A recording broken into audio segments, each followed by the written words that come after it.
Mais uma pergunta. Aqui, Little Nat. Para começar do zero no japonês, é preciso aprender primeiro a escrita ou a fala? Definitivamente a escrita. A gente começa pelo hiragana e pelo katakana. Como é que você começa em japonês? Primeiro passo é você aprender o hiragana. O hiragana é o primeiro de todos os alfabetos. Você consegue dominar ele em 1 mês de estudo. Com folga, tá? Com folga você consegue dominar o hiragana com 1 mês de estudo. Quem estuda comigo, isso é o máximo de tempo que se fica no hiragana. Não dá para ficar mais tempo nisso, não. Depois de aprender o hiragana, você vai aprender o segundo alfabeto, que é o katakana. Segundo alfabeto tem 2 alfabetos? Tem. Tem o hiragana e tem o katakana. O hiragana, ele é usado para escrever coisas de um modo geral. Só que as letras do hiragana, elas só têm som, elas não têm significado sozinhas. É como se fosse um silabário. A gente tem B com A faz ba no português. Em japonês, eles têm uma letra que é ba, é sílaba, né? Então, você aprende essas sílabas, que são todas as sílabas que podem ser faladas no japonês. São 46 letras. Você aprende essas letras. No hiragana. Aí você consegue escrever tudo. Só que a escrita em japonês, ela não é composta só de hiragana. Então, o que eu falei antes? Se você escrever as coisas só em hiragana, vai parecer que é uma criança escrevendo. Por quê? Porque é o primeiro alfabeto que se aprende. Então, as crianças aprendem o que primeiro? O hiragana. Então, se você escrever tudo em hiragana, além de ser muito difícil de ler, porque os japoneses estão acostumados com kanji, vai parecer um texto infantil, se você escrever só em hiragana.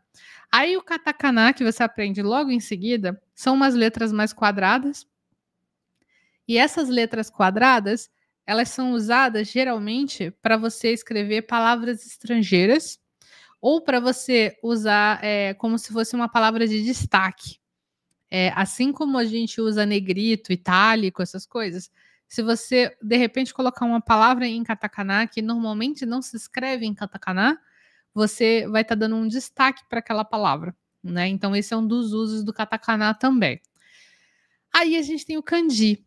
Os kanjis são aquelas letras mais complicadas de se escrever, elas têm mais traço, elas são mais detalhadas, e essas letras, elas têm todas significado. Então, cada uma dessas letras mais riscadas, né, tem mais traço, cada uma dessas letras tem significado. E elas têm significados, às vezes abstratos, às vezes muito concretos. Por exemplo, tem kanji para amor, um kanji para amor, conceito de amor. É um conceito abstrato, mas tem um kanji para ele. Tem o kanji para guarda-chuva. É uma coisa muito física e muito específica, mas tem um kanji para ele. Como os kanjis têm significados, a gente olha um material escrito em japonês. Perdão, minha garganta coçou de repente.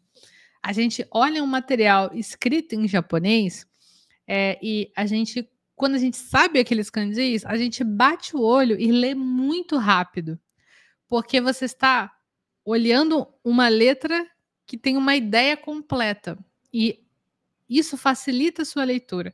Quando você vai ler só em hiragana e katakana, você lê as coisas assim muito devagar, porque você tem que ainda parar para pensar no significado daquelas coisas.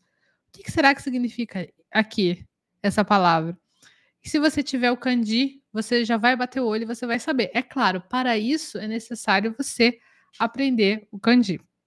Mas quando você está começando, você vai aprender hiragana, katakana, e aí o kanji você vai aprender durante toda a sua etapa de aprendizado de japonês.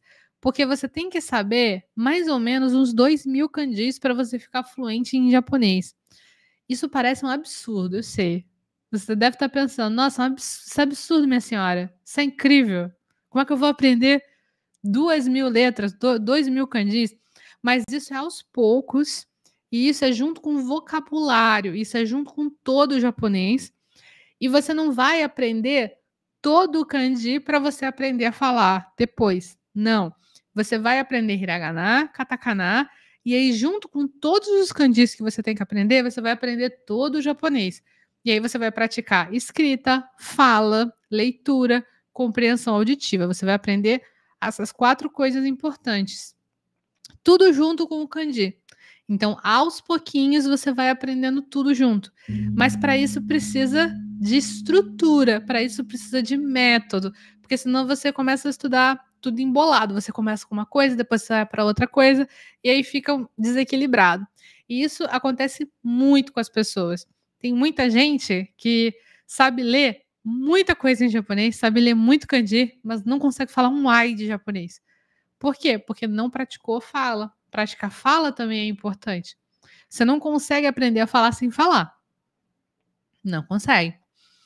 É que da mesma forma que você não consegue dar uma pirueta no ar, só de olhar pessoas dando pirueta no ar. Você vê uma pessoa dando uma pirueta no ar, entende como é que faz, você faz.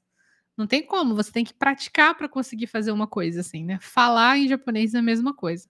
Então, resumindo a resposta, eu dei uma esticada nessa resposta, mas resumindo, você aprende um pedaço da escrita primeiro, depois você aprende a fala junto com o resto da escrita, que é o kanji, né? A escrita básica você aprende primeiro, e aí você começa o seu estudo em definitivo de japonês, estudando kanji e todo o resto da língua japonesa ao mesmo tempo. O japonês é meio diferente mesmo.